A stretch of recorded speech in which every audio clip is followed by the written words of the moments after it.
now shift focus to India's sugar industry then. This year's monsoon has been swift and generous, covering the entire country by June 29, which is a good 9 to 10 days ahead of the usual July 8 timeline. Adding to the optimism, IMD has also forecasted above normal rainfall at 106% of long-term average for the full monsoon season of calendar year 2025. And now, a good monsoon is often sweet news for the sugar sector as well. But how exactly has it impacted sugar sowing this year? And what could it mean for sugar production and sowing both in the current and in the next sugar season? To decode this and what lies ahead for the sugar sector, we are now joined by Mr. Deepak Ballani, Director General ISMA, or the Indian Sugar Mills Association, now joining us. Mr. Ballani, thank you so much for taking your time out and joining us here on ET Now. Yes, we have seen good progress of monsoon up until now. We spoke to you a couple of months ago, but back then monsoon had not set in. But now, what are your revised estimates basis the progress of monsoon so far? And what kind of production estimates are you penciling in for the next sugar season? Thank you, Ashisha, for having me on your show.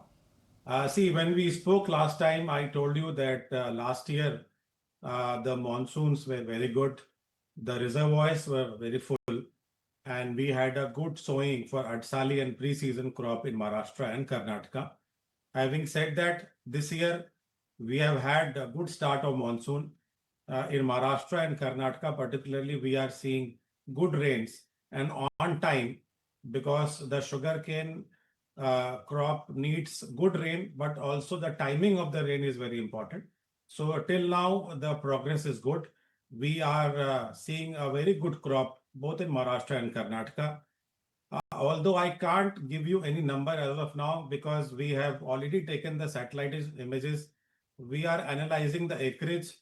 My team is already in Karnataka and Maharashtra on a crop tour. So we would be able to put our sugar estimate, the first estimate, by end of this month or first week of August.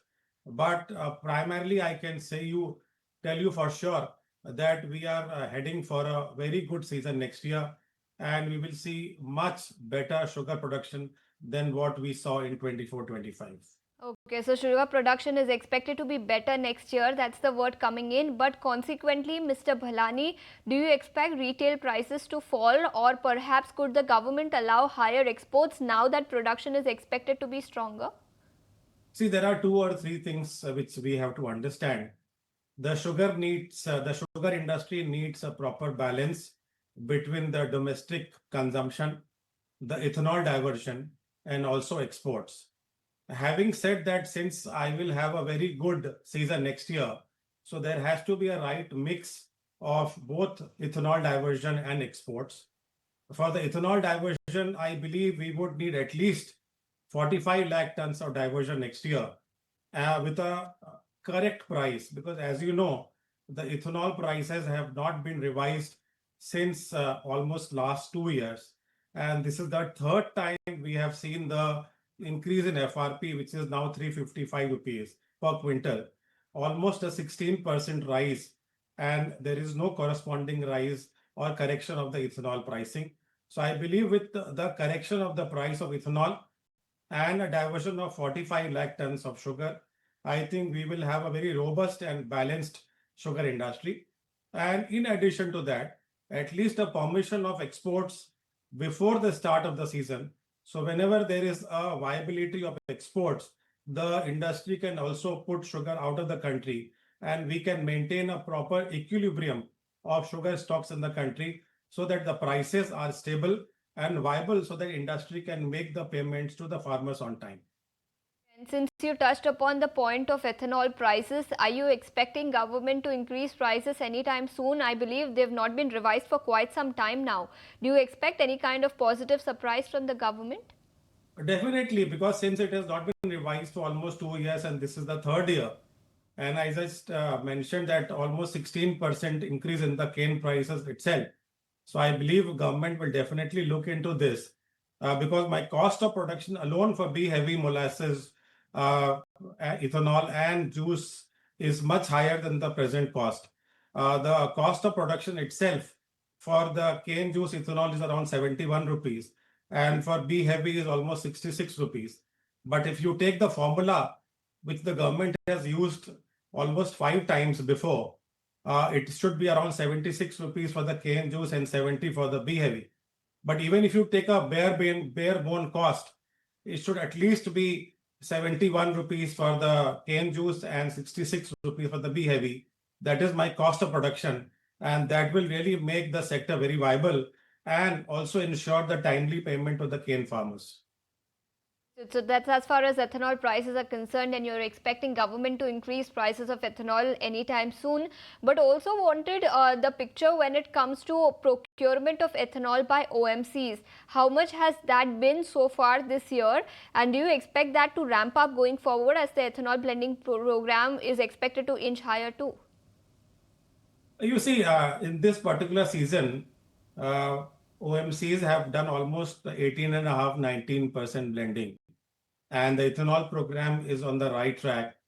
I'm hopeful that by end of this season, we will be able to achieve 20% ethanol blending as government has mandated. I think that this is a very good news for the entire industry, the farmer community. Having said that, we believe that the next year going forward, we will also have to look into enhancing the consumption. There is already a interministerial committee which is looking into preparing a roadmap of ethanol blending program going forward. And I believe the right way is to increase the blending to 22 and subsequently 25, 27, and 30. And at the same time, also have a clear strategy of flexi fuel vehicles in the country so that we can have E100 fuel also consumed. Since our capacities are much higher than the present consumption, I believe going forward, we should definitely have a proper roadmap so that there is more consumption and it is viable for the industry which has today more capacity. So I believe even the next year, this is very important for the government to look into. Understood. But also, I had one more follow-up question when it comes to sugar exports. Last time when we spoke to you, out of the total 10 million tons that has been allocated by government for the current sugar season, 5.5 had already been done. What is the status so far, and do you expect the entire 10 million ton to be utilized in the sugar season? See, till now, as per my information, we have already exported around 700,000. Since the international prices today are not very conducive for exports, I believe the export is a bit slow. But we still have time till 30th of September.